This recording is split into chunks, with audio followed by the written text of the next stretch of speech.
WDSU News Hot Seat. I'm Travers Mackel. Joining us tonight, Congressman Troy Carter, who represents numerous parishes across southeast Louisiana. First off, Congressman, thanks for coming in. Happy to be here. Always happy to be on the hot seat. All right, we have a lot to get to here. We're going to start talking about local issues in just a moment, but let's start off with what's happening in D.C., the spending bill to fund Israel, Tehran, as well as other issues like Ukraine passed. You voted for it. Why is that necessary for a lot of our allies here? Listen, it's critically important for our own national security. When we talk about supporting our allies, making sure that we're secure abroad, to make sure that we're secure at home, it's critically important.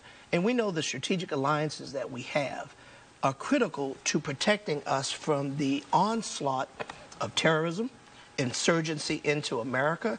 It's more than what meets the eye. We once stood on the steps of the Capitol, Republican and Democrats, and pledged 100% support for Ukraine to push back against Putin.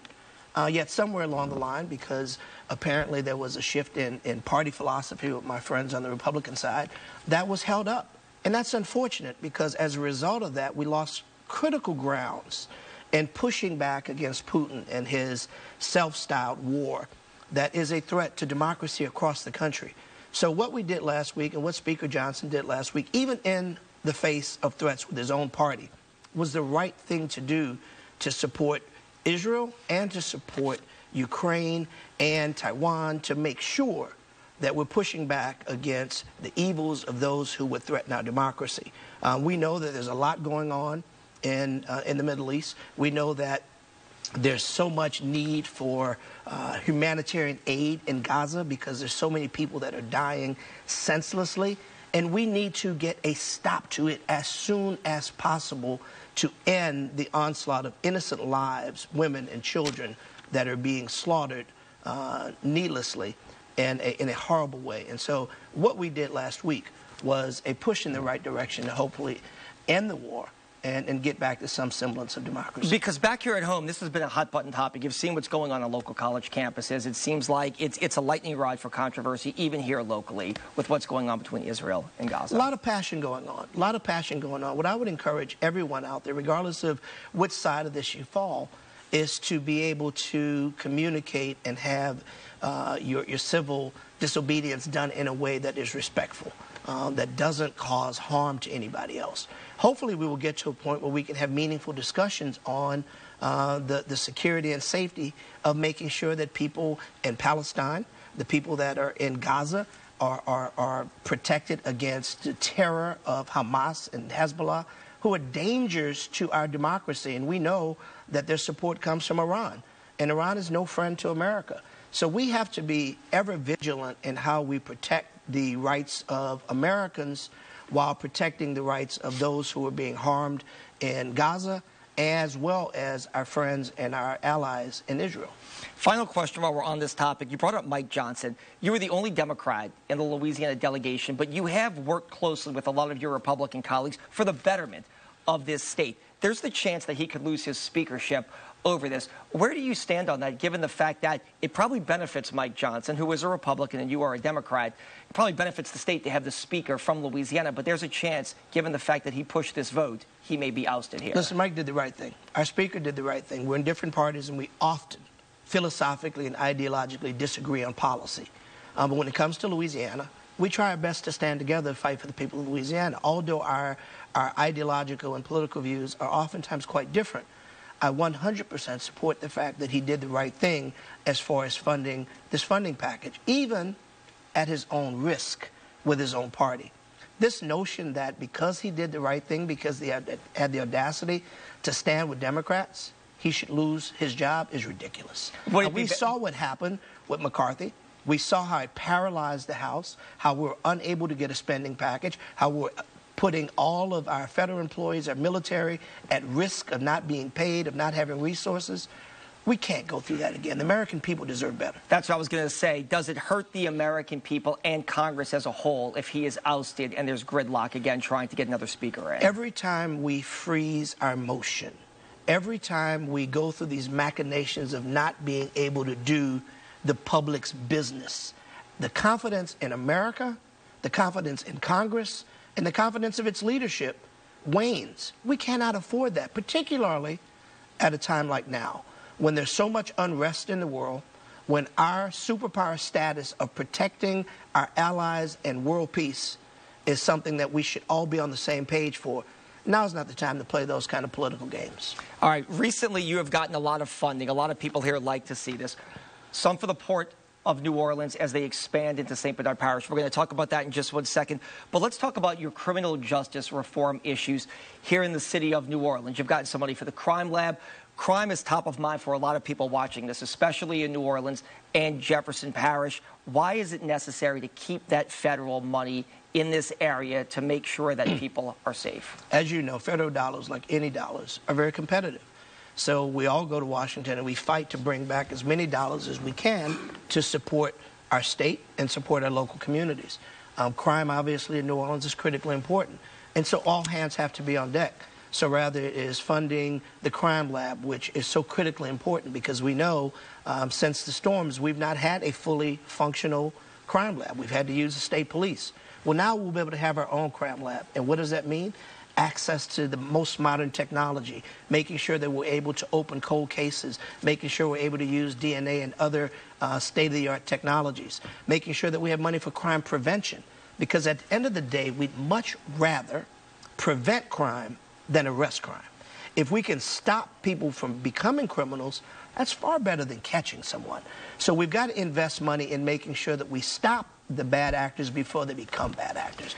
And so we've pumped in millions of dollars into this area to make sure that we partner with our local police department, with our state police, with our communities, with our sheriff's offices, to make sure the resources are in place to protect our communities. Let's talk about guns. You're familiar with this. Before you were in Congress, you were in the Senate. Before that, you were on the council. And before that, you were a state house member who represented Algiers. And you were telling me before you passed the first carve-out district in the city of New Orleans to make them gun-free zones.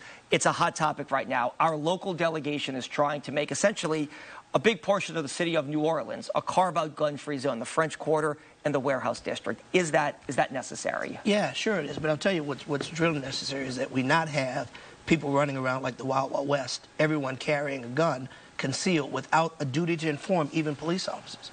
This measure puts police officers at risk, puts communities at risk, because now anyone can tuck a firearm in their waistband, and when the police comes over, they don't even have to inform them. Under old law, you had that duty to inform. Officer, I have a loaded pistol in my glove box. Officer, I have a loaded pistol, just by way of disclosure. When you remove that duty to inform, when you remove those safety belts that protect citizens and law enforcement, it's very dangerous. Now, in 1992, a brand new, fresh member of the Louisiana House of Representatives, I passed gun-free zones for Louisiana. Gun-free zones that set up safe places around public schools. So you couldn't have a firearm anywhere within 300 feet of a school, or you would have enhanced penalties. Here we are in 2024, and we're looking at repealing that and making it okay for people to have guns everywhere.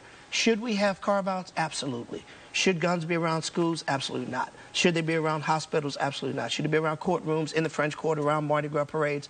Truth of the matter is, I'm a gun enthusiast. I have a gun permit. I like to hunt. I am a strict constitutionalist, so I understand and appreciate the necessity of the Second Amendment.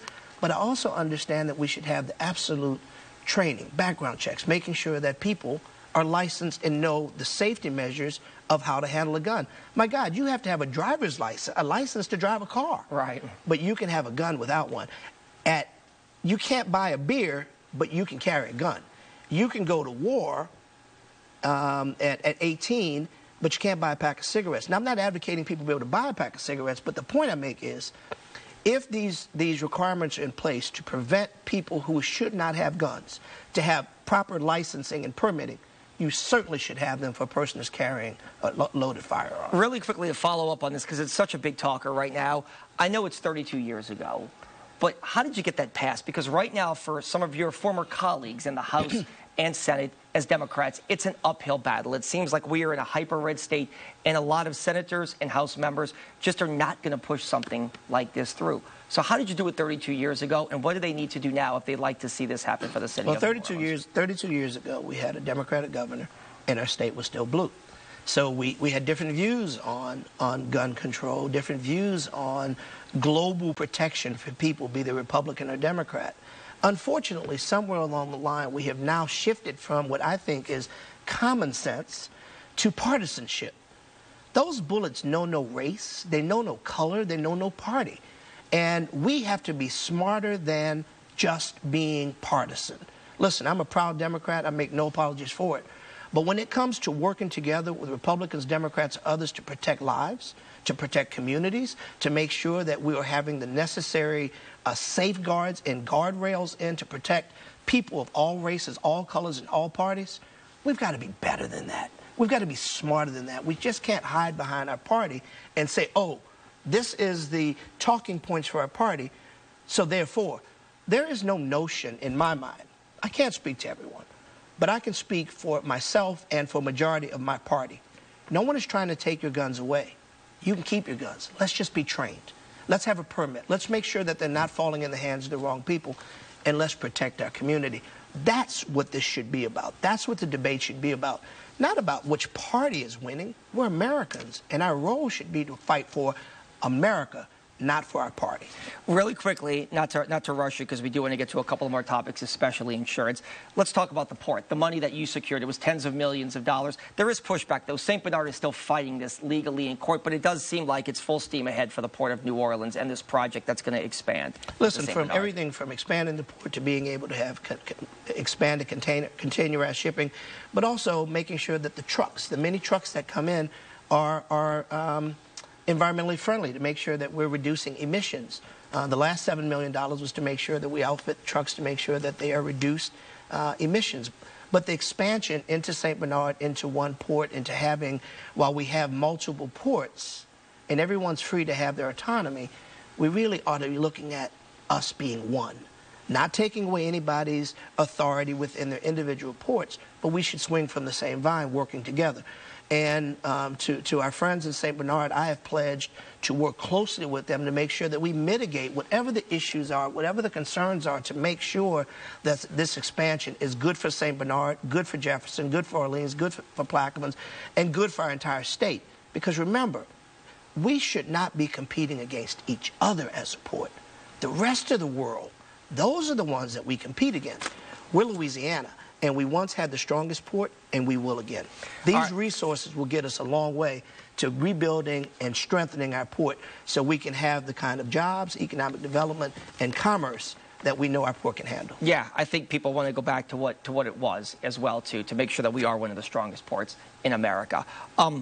Let's talk about insurance right now. Next to crime, that is probably the #1 issue. People feel like they just can't afford it. Homeowners say, I'm getting priced out. Businesses don't like it. Obviously, a lot of this is a federal issue with risk rating 2.0. How are you working with Tim Temple, who is a Republican, but I think it's bigger than politics here? How are you working with the state to try to get people more affordable insurance? Well, you know, there are two parts of this that people should understand. So flood insurance is a federal program. The National Flood Insurance Program is fully funded by the federal government and operated by the federal government. The homeowners insurance is regulated by the states. So we are working to help in any way that we can with the commissioner and the legislature to come up with means of dealing with property and casualty insurance. We know the risk, we know the pain, we know the exponential jumps in cost that have been happening. So we pledge ourselves, the federal government, to work with the state to help come up with those resolutions. Now, shifting to flood insurance, which is singularly as property and casualties for the state, flood insurance is singularly on the federal government. And I've had Secretary Mayorkas of Homeland Security. I've had the administrator of flood control, Dina Griswold, to be in front of our office to talk about emergency preparedness, to talk about what are we going to do about risk rating 2.0, because we know, and listen, we've had them both on the ground here in Louisiana. I've had them both in my office, had them both before us in committee, in Homeland Security, to talk about what we are going to do. Dina Griswold is the secretary, or the administrator rather, for FEMA. FEMA has responsibility for flood control for the whole 9 yards. And we've asked them to give us the algorithms. Give us the formula of how you come up with this risk rating 2.0 that we know is strangling homeowners in Louisiana and other parts of the country. Right. This risk rating 2.0 is literally moving people from a point of being able to live in homes that they paid for because the rates have gone up so high. In a very bipartisan way, I can say without fear of contradiction, every member of our delegation has worked in the same vein to write letters to the president, to call them before committee hearings, to look at possible ways of having administrative changes and legislative changes.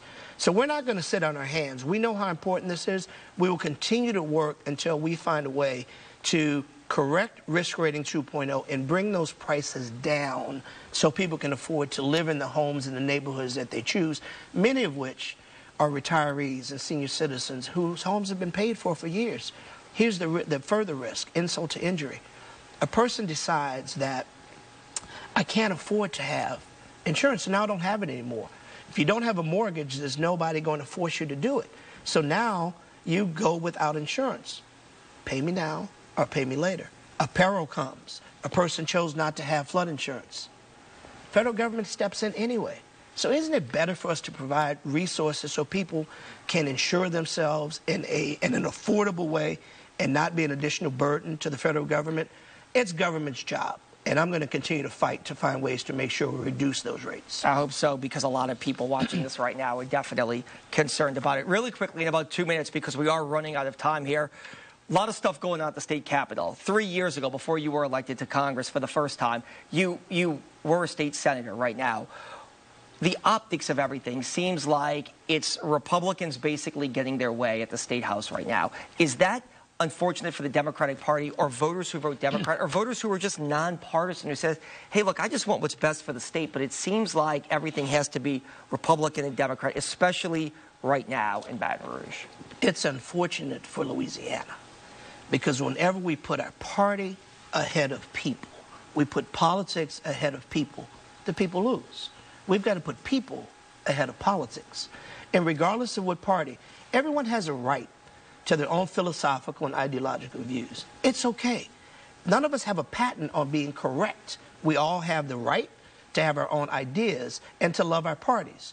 But we should never put our parties so far ahead of the people, and I'm afraid that's what's happening in Baton Rouge now, that you have this stark fight between Republicans and Democrats, that one party rules, and so anything that Democrats want is killed, everything. That's just not smart. And it's not that it's bad for just Democrats or Republicans. It's bad for Louisiana. It's bad for business. It's bad when we say a Democratic idea is no good because Republicans are in charge. That doesn't make any sense.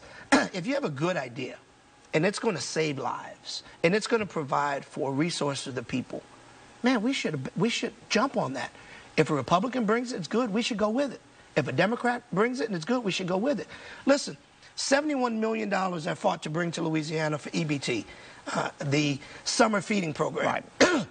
And the governor says we don't want it because it's $2.5 million or $3 million to administer it. But then Cameron Henry, the Senate President and the Speaker, who are Republicans, said we want it. And that's the point I'm going to make. $3 million to come in and administer $71 million. I'll take that deal. $3 million for $71 million to feed needy kids throughout our community, all throughout the state, black, white, Republican, Democrat, otherwise. But here's the next part. Being able to take those dollars and have people spend it in our local stores, with our local merchants, it's enhancing our economy. It's a win-win. And thank God for Jason Hughes, for Cameron Henry, for Speaker DeValier, for those who are stepping up, Republican and Democrats, say, whoa, pump your brakes. Governor, this is not right. Right. This is not something we should do. So the battle continues. I'll continue to fight with work with USDA to get these dollars here. And fortunately, we have President Cameron Henry and Speaker DeValier, Jason Hughes, and a whole host of other members, Delisha Boyd and others that are working to push forward, and our city council, who's been working hand in hand with me as well, to make sure that we find a way to feed children. These issues should not be partisan. You know, roads and bridges and flood control, environmental justice, quality of life, yeah, safety, police. These are issues we're all excited about. All issues that we want to see some fairness and comfort with. They should not be stymied because a different party is trying to bring it. Listen, man, we're Americans, we're Louisianians, full stop. Party next. All right, Troy Carter, we appreciate your time. We could probably talk for the next hour here. Unfortunately, we are out of time. You can see this entire segment of The Hot Seat tomorrow.